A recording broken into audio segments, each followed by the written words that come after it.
contracting Ruapuna Rumble. Yeah, Concut pace vehicle just pulling to the infield, and Mark Morris driving Dolly Rose. Had a pretty good result earlier on tonight, so let's see if he can double up on that. He's got his best chance going off the front. And Brian Allison, as you said before, Warwick, all the way from Cromwell, he'll be looking for a great result here. So the wingless sprints quietly go down the back straight. We all know what's going to happen when they come round the turn. No major change in pace yet as they come to the starting line. And away we go. And certainly Brian Allison has got the early jump there over Mark Morris, and Sophie Wills in the high side car down on the inside. Oh, she's got up and over. And, oh man, there's another one there. Came off fairly heavily as well. So, unfortunately, we've seen a few wheels come off tonight, boys.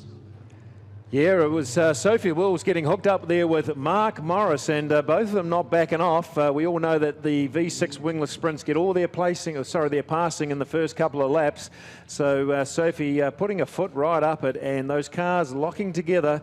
And Sophie's right rear riding over the front left of Mark Morris. A big tumble there for our young Cromwell driver, and hopefully everything's okay with her. Looks like Mark Morris's night's done. Tow truck being pulled in to take him to the infield. So that's a bit unfortunate for him, Craig, because I think on the points you read out before, he was up there. Yes, he is head of the field. Yes, he is indeed. So Sophie taking probably her first big tumble there. Looks like she's just rising out of that car. Give her a clap there, Ruapuna. It was a pretty big tumble. And Sophie rising out of the cockpit there, and good to see her moving around under her own steam. Yep, standing there just having a wee chat with the infield staff. I don't think there's anything too serious with Sophie. She's going to walk to the infield. The boys will retrieve the car and we'll get underway. Again, a shame, because I think Sophie's been putting in some good races since she's been coming up here on a semi-regular basis. Yeah, just a rookie this year too, Warwick, and doing particularly well. We see a lot of the younger ladies getting into these cars these days, don't we? And they all seem to go very well. There's plenty of good young female drivers making their way through Speedway these days.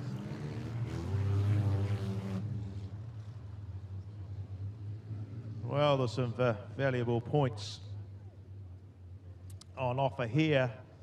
The field was already reduced a little, so it'll be very handy for some of these competitors when the tallies are done very shortly. I'm looking at Luke McClymont. He's probably licking his lips right now. He had a couple of bad results last night. That car had some electrical issues.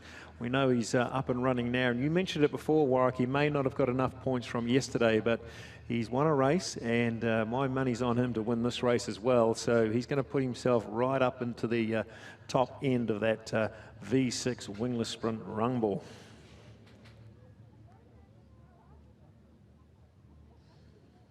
Right, they're just ambling round. So Brian Allison will be out on the front of his own, on his own.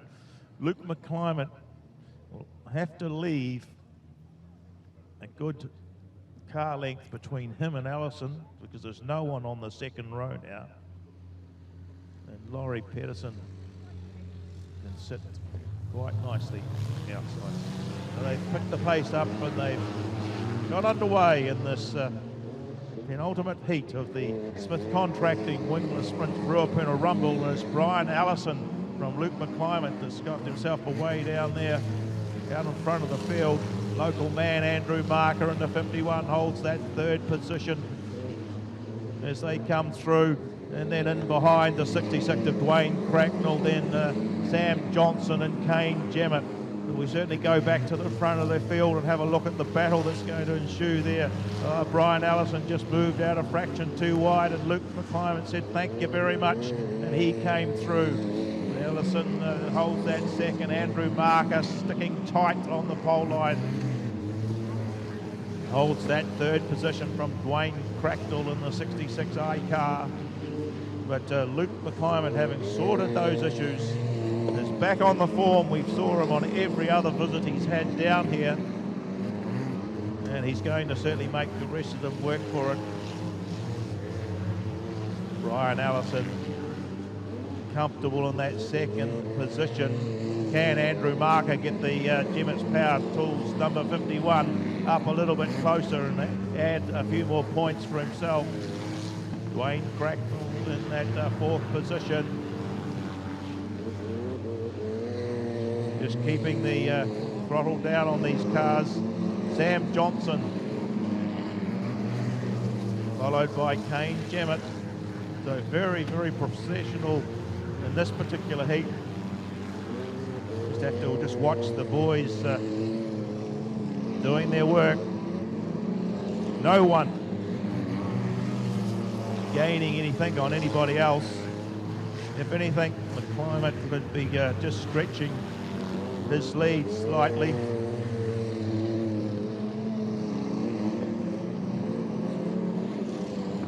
So into the top turn.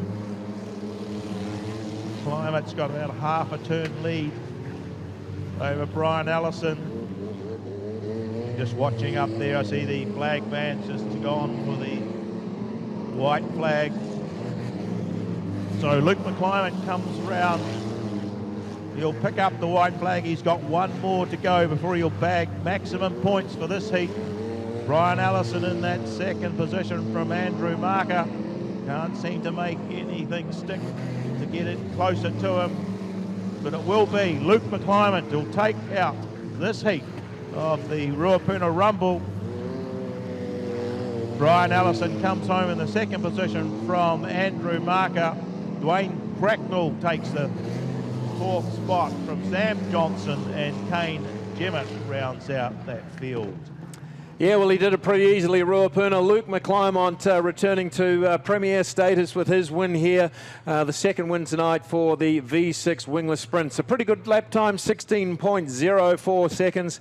Not too far away from that lap record that nobody can get very close to at the moment. But congratulations to you, Luke. The McLeod Cranes sponsored V6 wingless sprint takes out another heat race here at the Champs.